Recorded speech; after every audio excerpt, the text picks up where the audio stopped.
Okay, so welcome to the deep dive. Everyone's been talking about Bara Bada Bastu, this Eurovision phenomenon, and today we're going to dive into that. And I think a lot of people have maybe heard this song, maybe seen it pop up on their radar, and we're going to try to get to the bottom of this unexpected hit. Right, and we've got some great material to help us do that. We've got one article that captures the initial reaction, another one that gives us a lot more background on the group and the song, and then even the lyrics themselves. Yeah, we're going to try to figure out why this song, Bara Bada Bastu, has become such a phenomenon, and maybe even think about what this tells us about music and cultural change today. So the first article we looked at is super enthusiastic about the song. It describes it as this catchy tango rap pop song, and they say it instantly captures anyone who listens to it.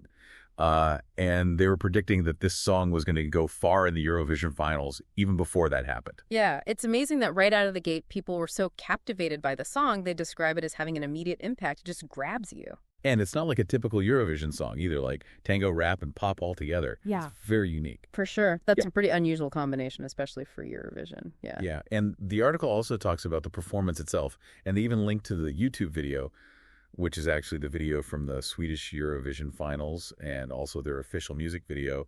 And they talk about how great the production is, how SVT did such a good job, and how you really get pulled into the magic of the song when you see the performance. The visuals are so important in Eurovision. I mean, a good performance can really elevate a song, and the fact that they used that performance as their music video says a lot about how powerful it was. Exactly. So let's talk about the group behind this song. It's called KAJ. KAJ. And it's a humor group, which basically means a comedy group. And the members are Jacob Norgård, Axel Åhman, and Kevin Holmström. Yeah, and isn't it funny how the name KAJ sounds a lot like an English word? It kind of gives you a hint that maybe they don't take themselves too seriously. Right, and that actually leads into something really interesting about them. They're not newcomers to the music scene. They've actually been together for 15 years, and they're all in their early 30s, so they've been at it for a while. They've released several albums, even 2 musicals. They're described as highly professionals. Yeah, so they're not just some overnight sensation they've put in the work.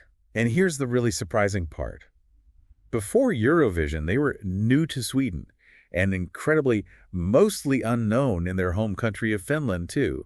So even though they have all this experience, they were kind of under the radar for a long time. That's really interesting. How can a group with that much experience stay unknown for so long? What's the story there? Well, the article explains that they're from the Svensk Finland region, which is a Swedish-speaking area on the southwest coast of Finland, from around Vasa to Helsinki. And all of their songs are in Swedish. Oh, okay. So they come from a specific cultural and linguistic background within Finland. Right, and the article really emphasizes their strong connection to their dialect, which is Finland Svenska, and specifically from Österbotten, where they live in Vörå. They're very proud of their dialect, and they deliberately choose to write their lyrics using it.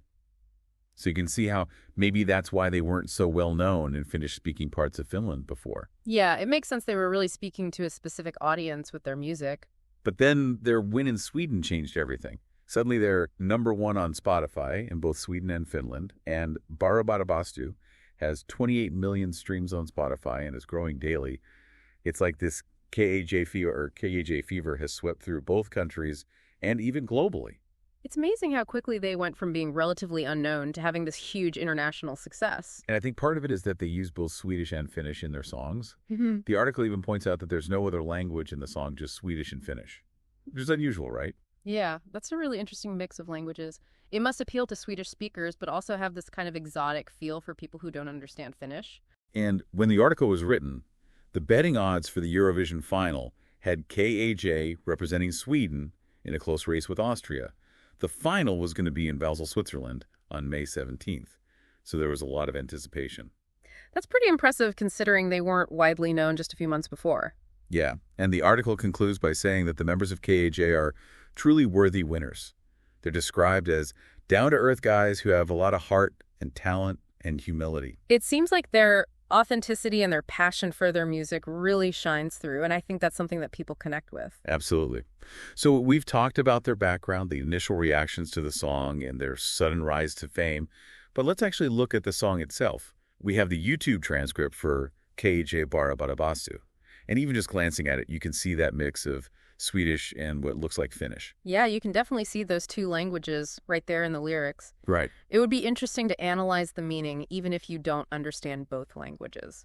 right? There are parts that are clearly about sauna. The word sauna is repeated a few times, and then there are these phrases that sound almost like instructions, or maybe even sounds you'd hear in a sauna, like Viska vastu vastu anmanapus, lepastesido vastu. It's almost like you can feel the heat and the steam just from those words. Right, and then there are these lines that are super energetic and maybe don't make literal sense, like Gröderis on gröder crater noia, vara vastu astu heita, kusus vetim variru u vara vastu, ju viska vara vastu, no poser stesiga. It's almost like a chant or something. It's that kind of energy and rhythm that makes the song so catchy, even if you don't understand all the words. Yeah, and I think that's part of what makes it so fun and appealing. People can just sing along phonetically and enjoy the sounds. Absolutely. It's playful, it's memorable, and it's definitely unique, which is perfect for Eurovision. So to sum it all up, we have this humor group, KAJ, from the Swedish-speaking region of Finland. They've been together for a long time, but were relatively unknown until they won the Swedish Eurovision selection with Bara Bada Bastu, this really catchy tango rap pop song that blends Swedish and Finnish and features a distinct regional dialect. It's been this incredible journey for them, from obscurity to international fame, and it's really changed the game for them. And what's so fascinating is that their success came from embracing their unique cultural identity and using language in a playful and unexpected way. It really challenges our assumptions about what kind of music can appeal to a global audience. And it makes you wonder, right? Yeah. What does the success of Bara Bada Bastu say about the state of popular music today? Is there a growing appreciation for the unconventional, for music that comes from a specific cultural place and isn't afraid to be different? It's definitely something to think about. It's inspiring to see something so unique break through and resonate with so many people. And I think that's a great place to leave it for today. Thanks for joining us on this deep dive into Bara Bada Bastu. It's been a pleasure. Mm-hmm. Until next time. Bye.